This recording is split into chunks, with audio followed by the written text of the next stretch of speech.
Welcome back again to the Wednesday Ask Uncle Lee segment of the show. And I'm Lee, by the way, just in case you didn't know who I was. So what we do here, ask questions, put them in the comments below one of the Ask Uncle Lee videos, and I'll add it to the list and answer them to the best of my ability. So yeah, let's just get on with it, shall we? Join me over on Patreon, where you will find all of my books, services, and courses in the shop, blog posts, and the various tiers which you can explore.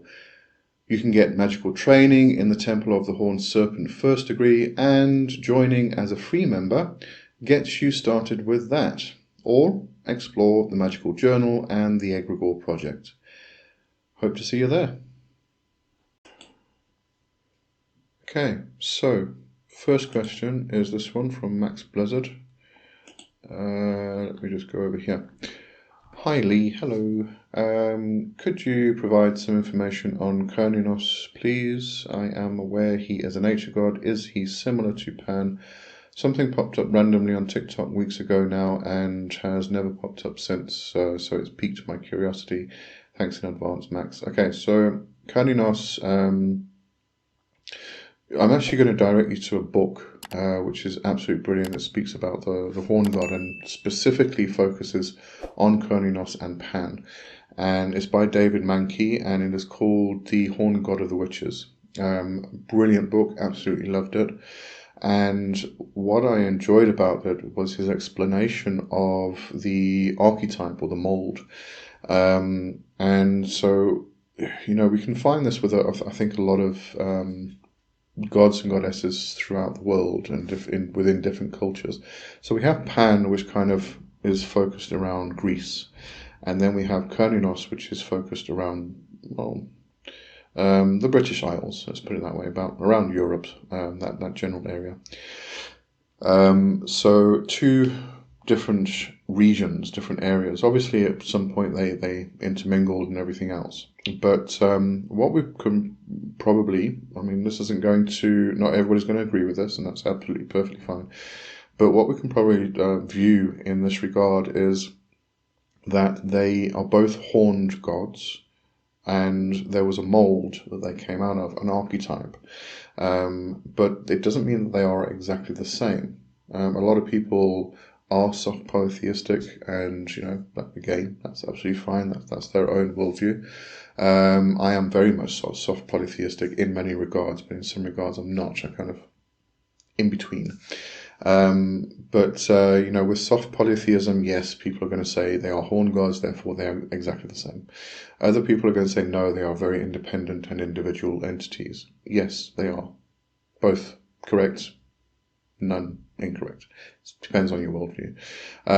But if you consider from the position of this original mold, this archetype, which was horn gods, then you would have had various horn gods that were created, and in particular, talking about Pan and Cernunnos, they kind of were created and they split off and they developed in their own fashion. Now, there are a lot of differences between Pan and Cernunnos. Pan is viewed as a goat god. Cernunnos is often, goat god with horns, goat horns, and hooves, whereas Cernunnos is often viewed as having antlers. Again, horned, but different horns, different animal, different representation. With these antlers usually associated with the stag, for instance. But with the antlers of a stag, there's also a representation of a cycle, an annual cycle. So you can actually, bring in the ideology of the wheel of the year and the seasons and the Sabbats with Cernunnos, and not so much with Pan. And I say this because of the shedding of the antlers. So once a year, a stag will shed its antlers, and in order for it to grow and expand and everything else, and it's once a year. So you've got this annual cycle that happens symbolically within this representation. So they probably come from the same mold, from the same archetype, but they are very they're actually quite different. However, in the regard of them both being horn gods, they are both horn gods, therefore they are the same. So again, as I said, it depends on your worldview.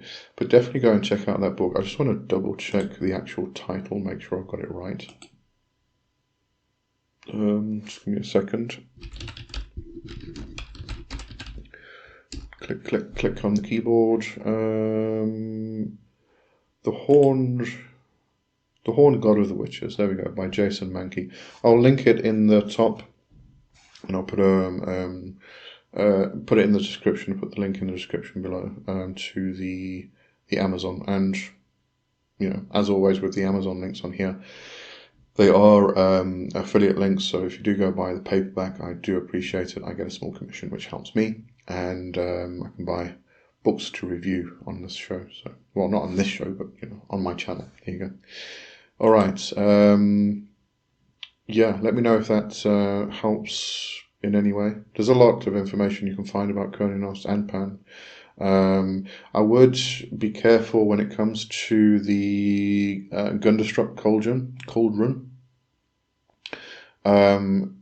It's often said that it is Cernunnos in that depiction, but a lot of people have, or I think it's, as far as I know, archaeologists have come to the conclusion it's actually a depiction of a shaman of that era who had the antlers and the serpent in the one hand, and etc. etc. So it's not actually Cernunnos himself, but a shaman which is doing some kind of ritual. Okay, so just be careful when you come across that information. Just delve into it a bit more and find out where the archaeologists are at this point, because archaeology shifts and changes with new discoveries and everything else. So we get new information. All right, so I'm going to go on to the next one. This is from Mort de Go. Actually, let me read it here, a bit easier. This was a particular video. It was the Ask Uncle Lee video, which was about grimoires, death omens, and removal of entities. So this is going to be, at the timestamp of 450, it's going to be about the grimoire section. You mentioned you stay away from goetic type workings. Is the reason one, you do not interact with chthonic spirits at all in your practice? I definitely, as usually the only spirits I like to interact with are the chthonic spirits myself. 2, you do not like the traditional Solomonic method of practice and rather use your own method of summoning chthonic spirits. That's the one. Or 3, I like this multiple choice. This is a great way of doing it. You do interact with chthonic spirits, but instead of using the Solomon's method, you prefer the DSIC method, drawing spirits into a crystal. Oh, okay. Or 4, none of the above. Please elaborate. Most curious. I'm going to go mostly with 2. So I do work with the chthonic spirits. It is my preferred entity to work with, and specifically the Ars Goetia. Those are the spirits I tend to click with. I connect with. I'm kind of accepted into the gang type of thing. Of course, years back, I kind of had this idea that was given to me by them, that they're like this sort of like this bike gang, and if you get accepted into the gang, it's cool. You can go to any one of them then, but if you don't, just stay away, type of thing. But yeah, I do work with them specifically.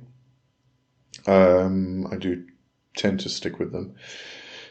But I do not use the method within the Solomonic grimoires. I do not use the method of creating a circle, putting a triangle outside to trap and bind the spirit, and using all the particular prayers and invocations of the higher beings, because I consider the chthonic spirits to already be higher vibrational beings, higher intelligences. Just because they are chthonic, underworldly, does not mean they are of a lower vibration. They are definitely of a higher vibration in my considerations anyway. But I don't like the method of trapping, binding, threatening, and all that stuff. So I kind of stay away from that particular method. So I use my own method, which is very much, I've got a variety of different methods. I like to create spirit boxes, which I can then dedicate to a spirit. I can give them offerings. I can do prayers over it and everything else, and talk to them and ask them for something in return for the energy that I give them. I often will go through my astral temple directly to them, into their realm, and speak to them in their home, sort of thing. If I need to get an answer, quite often they'll just start talking to me out of the blue. Usually when I'm taking a walk and got my headphones on and listen to music, I take a walk almost every day around the block just to get a little bit of exercise, and okay, that's often when they come and talk to me. I will, if I want to work directly with their energy, I will just sit down, get into a trance state, and chant their in order to draw their energy closer to me, and then I can direct it into whatever I'm working with. So all these various different methods. I am experimenting more now. I'm not really a scryer or a seer. I do enjoy it. I love scrying. I absolutely love scrying. And I do have some success with it. But I'm not never kind of been the seer. I'm not clairvoyant, so the method is a little bit difficult for me. As I said, I just enjoy the method itself. But I am experimenting more with different varieties of doing this. And this isn't a case of putting the triangle outside the circle and protecting yourself from the spirit. I'm actually putting myself into the triangle and directly trying to get direct transmission, and then using the dark mirror to get the visions or the hypnagogic visions, whatever that comes through as. Usually when I get messages from them, it's through impressions. I don't see with my psychic eyes. Every now and again I get a little bit of that, but it's not my most prominent psychic sense. I don't get any of that. So it's usually through ideas, impressions, thoughts and things like that I get the communication, and then I translate that into words that I can then kind of understand. So when I do scry, it usually does come through as impressions and thoughts, but I am experimenting with these different methods to try and enhance the actual visual aspects.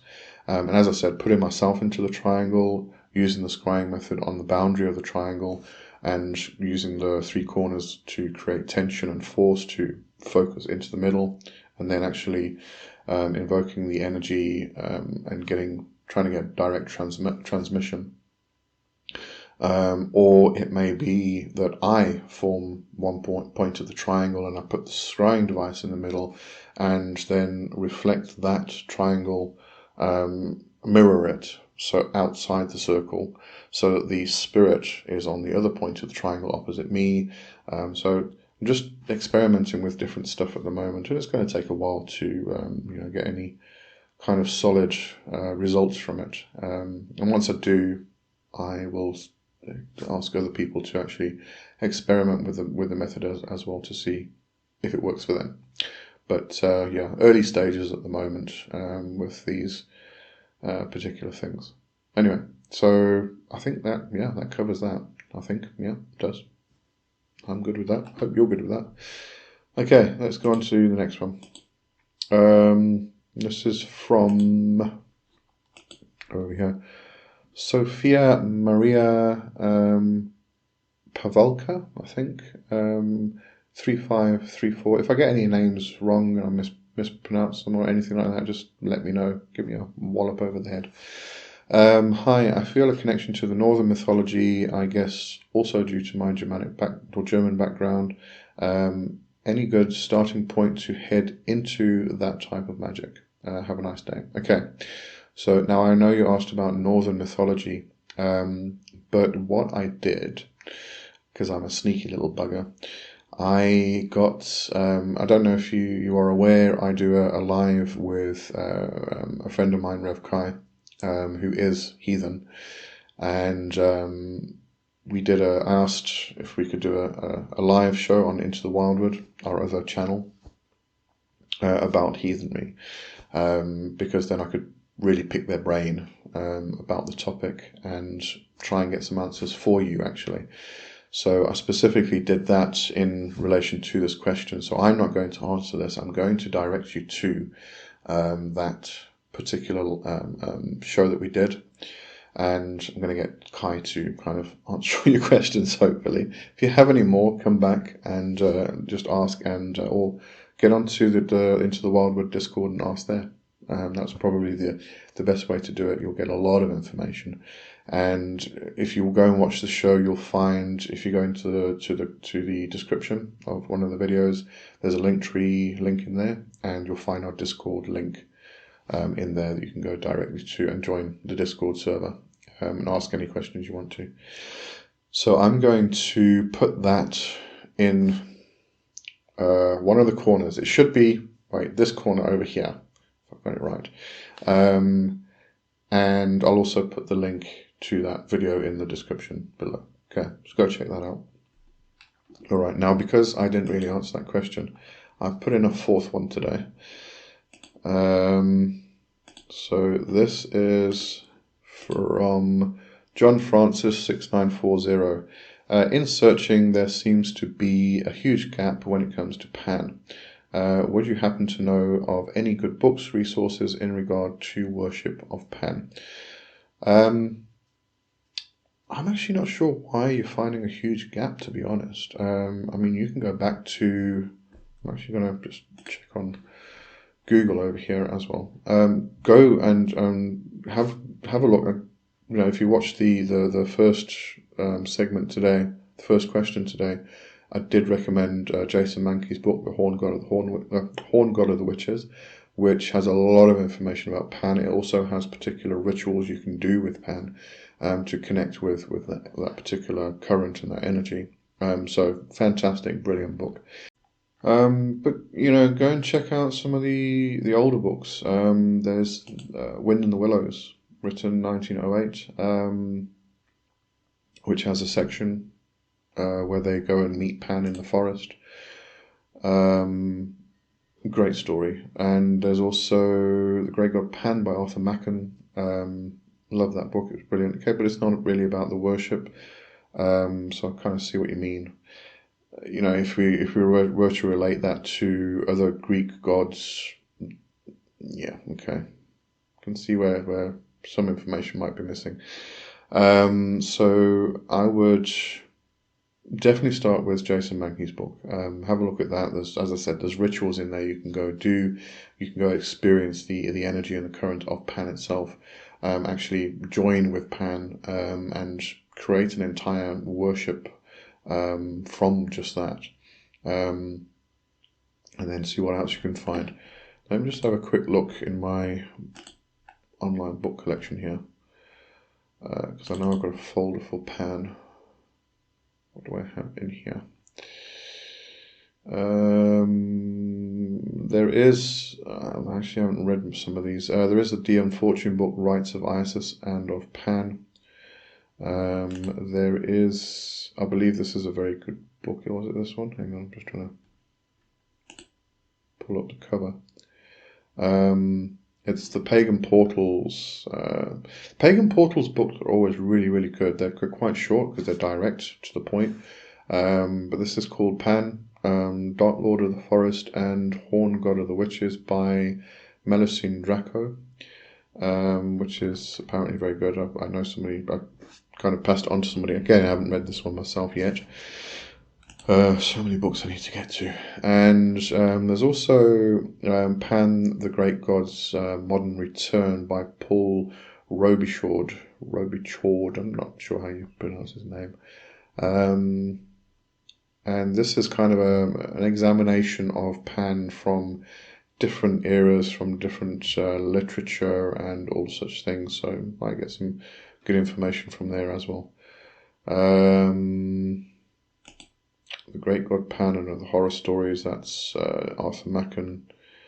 Yeah, no, that's about it. I'd definitely start with Jason Mankey's book.